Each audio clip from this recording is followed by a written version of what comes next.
मैया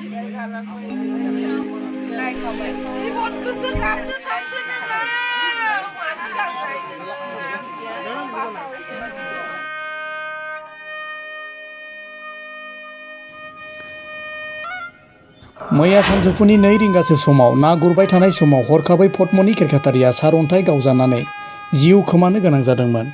बाक्सा जिल्लानि माइनाव बाजार खुस्राथारि गामिनि देबा खेरखातारिनि अनजालि बिसि पद्मनि खेरखातारिया जिउ गोमानायाव ओनसोलनि आरो गामिनि थागिबिफोरनि मोखाङाव दुखु लाबोदों।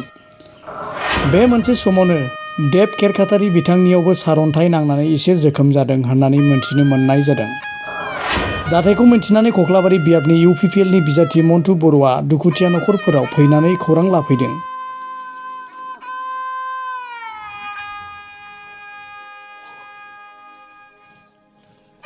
हरखाब सारअन्थाइ गावनायजों जिउ गोमानांनाय बिमानि थालांनाय उन्दै बिसाखौ मन्टु बर'आ आखायाव लासिगोन होननानै मोनथिनो मोननाय जादों।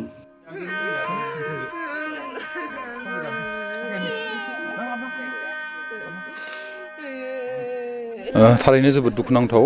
मैया ना गुरबाय थानाय समाव बिथांजोआ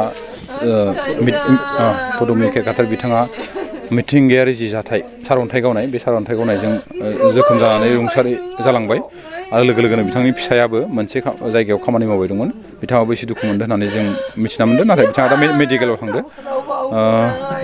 1.5 बोसोरनि सासे फिसाला थालांबाय। बे जोंनि थाखाय जोबोद सुख'हायै खहा। अब्लाबो जिहेतु मिथिंगानि मोनसे लिरनाय बेखौ जों मिथिंगानि जिहेतु बारगा मावनो हाया। थारैनो दुखुनांथाव जादोंबाबो जों गावखौनो गाव हमथालायनानै आवगायलांनांगोन होननानै आं सानो।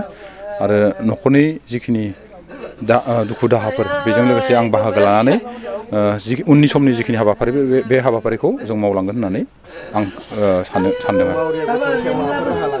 मावरिया गथ'नि सायाव जों सावरायलायनायनि गेजेरजों मा राहा लानो हायो बेखौ जों सावरायखांनायनि उनाव नोंथांमोननो फोरमायनानै होगोन।